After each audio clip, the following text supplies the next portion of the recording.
You guys probably can't tell yet, but I am behind the wheel of the brand new 2013 Mitsubishi Outlander Sport SE. And coming up next, see, now you can tell, on the Fast Lane car is our review. Check it out right now.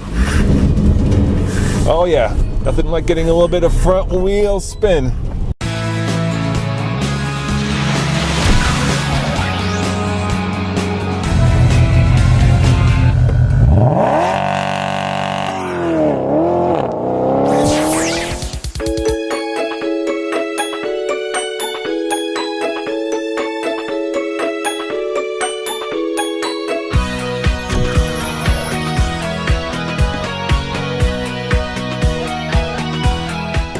For 2013, Mitsubishi has upgraded the nose of the car, the front fascia. It's a little bit more rounded, there's a little bit more chrome, it's a little bit more modern. On the inside, there's also softer touch materials, making it feel a little bit more expensive.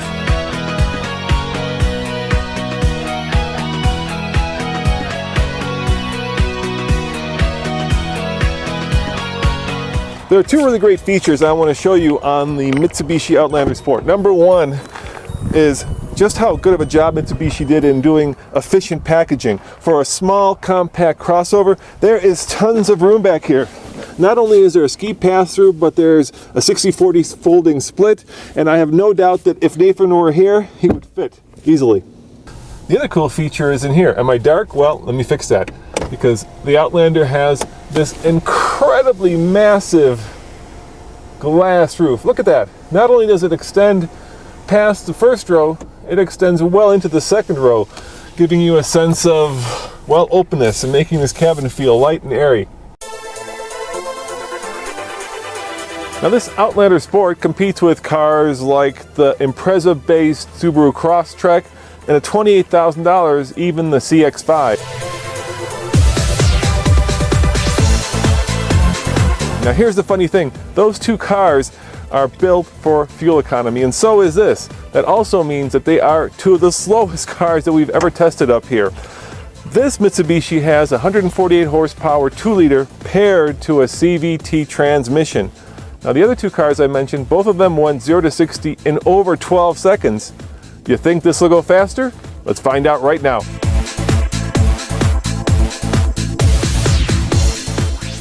Alright guys, the Solo DL is set up. Now keep in mind that both the Mazda CX-5 and the Impreza-based Crosstrek were over 12 seconds. I'm going to keep it in two-wheel drive. I'm not going to use the paddle shifters because with the CVT that's kind of silly. And I'm just going to floor it to see how fast it gets to 60. So you ready? Here we go. And as always, the car is floored. The CVT is working very hard. There's really not going to be a shift point because it just stays at its optimal rev range. And here comes 60. Alright, take a guess. Did I go under or over 12 seconds?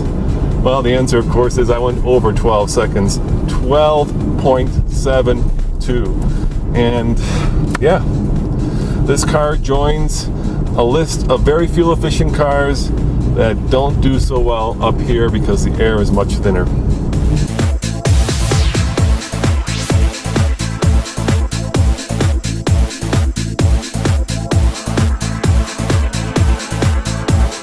For 2013, Mitsubishi has added soft touch materials to places like, well, where you touch, where the elbows rest. Up here it's a little bit softer. Of course, you have a nice steering wheel. But let's talk about this radio and the screen. This is a, let's see, 7-inch screen. Did you know that the Tesla Model S now has a 17-inch screen? Mitsubishi, meet me a camera too. This entire user interface here, the navigation system, the radio, it looks like something from 1995. And Tesla has completely set the bar at a different standard. For instance, when I click open, it opens, and this is where the CD player is. And that's where the CD goes. I can promise you guys that my mom would never figure out where a CD goes. I mean, if you want to write off a whole demographic of older buyers, feel free, but my question is, how much money do you make by not selling cars to older buyers? The old Mitsubishi Outlander Sport was very loud inside. It felt like they didn't put enough sound deadening material in the vehicle. I'll let you be the judge if this one's quieter.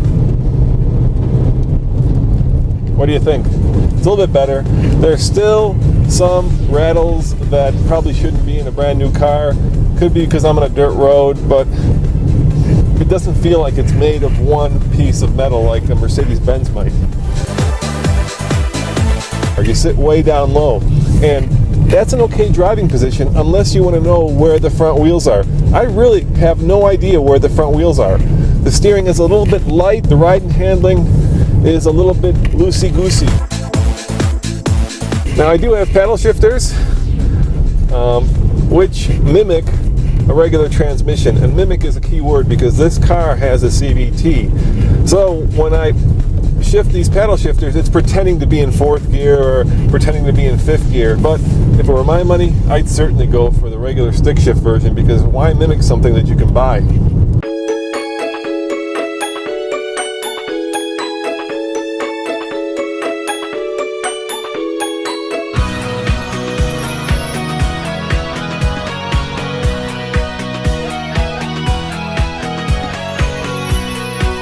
So, on the TFL scale of buy it, lease it, rent it, or forget it, I'm going to have to give this Mitsubishi Outlander Sport, you know, the one with the CVT transmission, all the bells and whistles, the one that costs $28,000, a rented. On the other hand, if you go for the more plain model, the one with the stick shift transmission that costs substantially less, that one's a lease it. As always, this is Roman reporting for the Fast Lane Car. Remember, subscribe for a new car video every day. See you next time.